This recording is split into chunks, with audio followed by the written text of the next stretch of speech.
എൻ്റെ പേര് സുമോൾ. ഞാൻ കുഞ്ഞിച്ചാച്ചൻ്റെ രണ്ടാമത്തെ സഹോദരിയാണ്.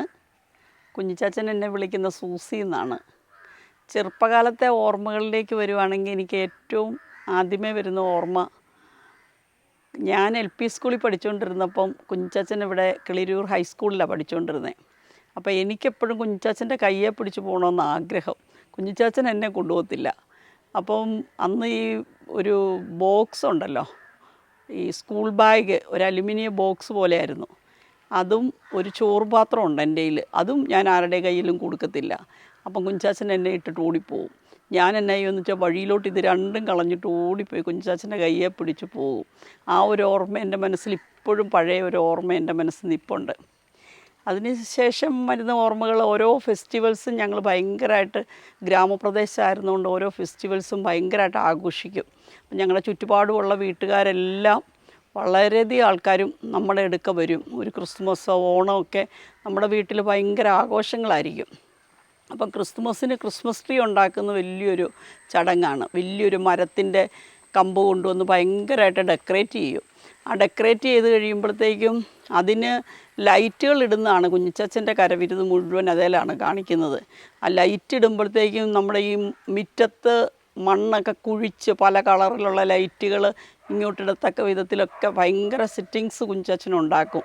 അപ്പം ക്രിസ്മസിൻ്റെ തലേ ദിവസം കുഞ്ഞിച്ചാച്ചൻ അന്ന് വീട്ടിലോട്ട് വരുമ്പോൾ എല്ലാവരും, കുഞ്ഞിച്ചാച്ചൻ വരുന്ന കാണുമ്പോഴേ എല്ലാവരും റെഡിയായിട്ട് വരും. പിന്നെ വൈകുന്നേരം പടക്കം പൊട്ടിക്കുക, ഭയങ്കര പരിപാടികളാണ്. അത് നമ്മുടെ ആ നാട്ടിലുള്ള എല്ലാ മനുഷ്യരും കൂടെ വന്നാണ് ചെയ്യുന്നത്. അങ്ങനെയൊക്കെ ഭയങ്കര ഉത്സവങ്ങളായിരുന്നു കുഞ്ഞിച്ചാച്ചൻ വീട്ടിലേക്ക് വരുമ്പോൾ.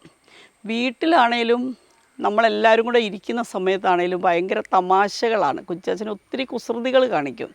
അപ്പോൾ ഒന്ന് കറണ്ട് പോവുകയാണെങ്കിൽ, നമ്മൾ ചോറുണ്ടോണ്ടിരിക്കുകയാണെങ്കിൽ വറുത്ത മീനൊന്നും കാണത്തില്ല, എല്ലാം എടുത്ത് മാറ്റി വെക്കും. അങ്ങനെയൊക്കെ ഒത്തിരി തമാശകൾ കാണിക്കുന്ന ഒരു വ്യക്തിയായിരുന്നു. ഞങ്ങളുടെ ജീവിതത്തിൽ ഞങ്ങൾക്ക് മറക്കാനാവാത്ത ഒരു വ്യക്തിത്വമായിരുന്നു.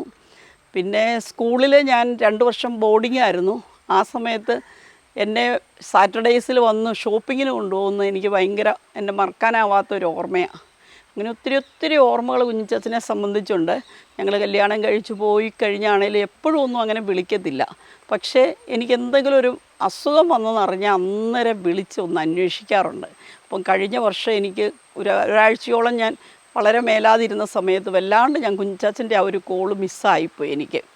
അതുപോലെ വീട്ടിൽ ഞങ്ങൾ കല്യാണം കഴിച്ച് എല്ലാവരും പോയി കഴിഞ്ഞപ്പോൾ വീട്ടിൽ ഓരോ അരങ്ങുകൾ ഉണ്ടാക്കാനായിട്ട് ഞങ്ങൾ ചീട്ട് കളിക്കുക, അന്താക്ഷരി കളിക്കുക, ഇങ്ങനെ ഭയങ്കര ഒരു കുടുംബ സദസ്സുകൾ മേള ആക്കാനായിട്ട് കുഞ്ഞിച്ചാച്ചൻ വളരെയധികം ശ്രമിച്ചിരുന്നു. അവസാനമായപ്പോൾ എനിക്ക് 2 ദിവസം കുഞ്ഞിച്ചാച്ചനെ കാണണമെന്ന് ആഗ്രഹം വന്നെങ്കിലും എനിക്ക് പോകാൻ സാധിച്ചില്ല. അത് കഴിഞ്ഞ് കുഞ്ഞിച്ചാച്ചൻ്റെ മരണശേഷമാണ് ഞാൻ കാണുന്നത്. ഇപ്പോഴും കുഞ്ഞിച്ചാച്ചൻ്റെ ഓർമ്മകൾ ഞങ്ങൾക്ക് മറക്കാനാവാത്ത ഒരു വ്യക്തിത്വമായിരുന്നു.